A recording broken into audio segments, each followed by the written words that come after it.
Thank you, Jeff. Well, first things first, congratulations, Darrell, well done. No, delighted. We're going to enjoy today. But I must stress, I'm proud of my lads over the 2 legs. I thought we were the better team, and I think Adie's done a fantastic job at Forest Green. But obviously, really pleased we're through. But I must stress, congratulations. But we're going to Wembley to do the business and try and get promotion out of the league. So. Not too many pats on the back, like I say, we'll enjoy it for the next couple of days, but then we're back down to business. The way you played over these 2 games, and frankly over the second half of the season, probably longer than that, though, must give you confidence that you can keep this run going, you can put in another good performance. Finals is something else, isn't it? We're not sure who we got yet, but it's going to be a tough game whoever we're playing against. But you got to be in it to win it, and we're in it. So we booked our place. A couple of weeks now, preparation for it. That's got to be spot on. It will be spot on, and we ain't going for a day out. We're not going for a day out. We're delighted we've got there, but we're going there to try and get promotion out of the league, and it's going to be a tough task, but we'll be giving it everything. A real clinical performance today from your boys. Yeah, no, very good. I thought Forest Green started quite brightly, to be honest with you. The first goal was always going to be key.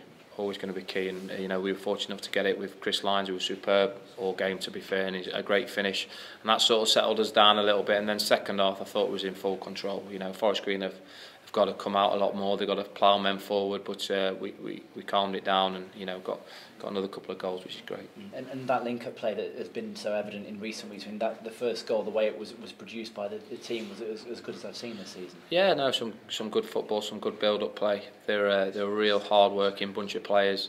That, I think they've done absolutely fantastic this season for different reasons, and the mentality of the group's very strong. And you can see from Chris, obviously, as a player here before, and he's a local boy, you can see what that goal meant to him. Oh, certainly. His family's all Bristol Rovers fans, and his late dad, who passed away, was a massive Bristol Rovers fan. So I'm absolutely delighted for him. And one of the reasons I brought him in is because he wanted to come back. He wanted to come and play for Bristol Rovers. He's at Port Vale in a League One club, and we've been fortunate enough to get him because he wants to come back to Bristol. And now, really pleased for him, as I am all my players. And that partnership he's had with Lee Mansell, that's really blossomed. It took a couple of weeks for them to get used to each other, but now they're really looking good. The old squad's played the part. Mansell's been outstanding. Monkhouse, McChrystal, Parks. My senior players in the change rooms have made it that winning environment, that winning mentality in the group.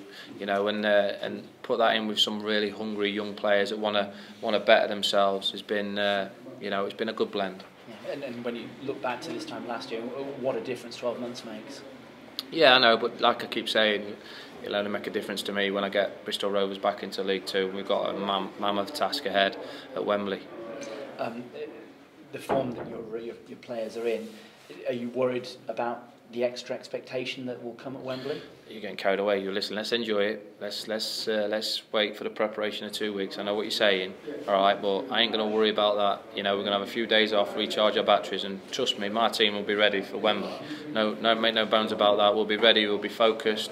The preparation will be spot on, and we'll treat it. It's a game over 90 minutes, 120 minutes penalties, and we'll have everything try and cover to give ourselves the best chance of winning it. But if you're asking me, do I think my players will freeze? No, I don't. Well, they haven't done it all season, have they? And lots of players don't get the chance to ever play at Wembley, so they've given themselves that opportunity. It is, but like I say, with that opportunity to play at Wembley, do you really want to play at Wembley and lose? I certainly don't want to manage at Wembley and lose. So, it's not a day out. I hate it when we say, oh, great, we're going to Wembley, which is great, and we're going to enjoy it, but not a day out. None of that rubbish. It's not for me, that. It's to go there to win. Absolutely. The day out's for the supporters, and they did exactly what you hoped for today. Yeah, no, really pleased for the supporters. They've had a tough time over the last few years, good few years now, and to see smiles on faces and seeing pride of the lads is fantastic for those. And listen, I keep saying, I've said it all season, that the players in there and my staff, and we all want to do it for the supporters. Because that's what they are. They've been absolutely outstanding, and to get another 10,500 in there because we couldn't sell out because of segregation, we've got more than that, and testament to them, they've stuck with us. So when you finished all this, do you watch the other semi-final? I'll watch it 2-3 times over, but I'm going to have a few drinks now, if you don't mind. I'm going to join my boys, have a few drinks, and I'm sure I'll have it DVD'd, copied and whatnot, and analyse it. But I know plenty about both teams at the minute.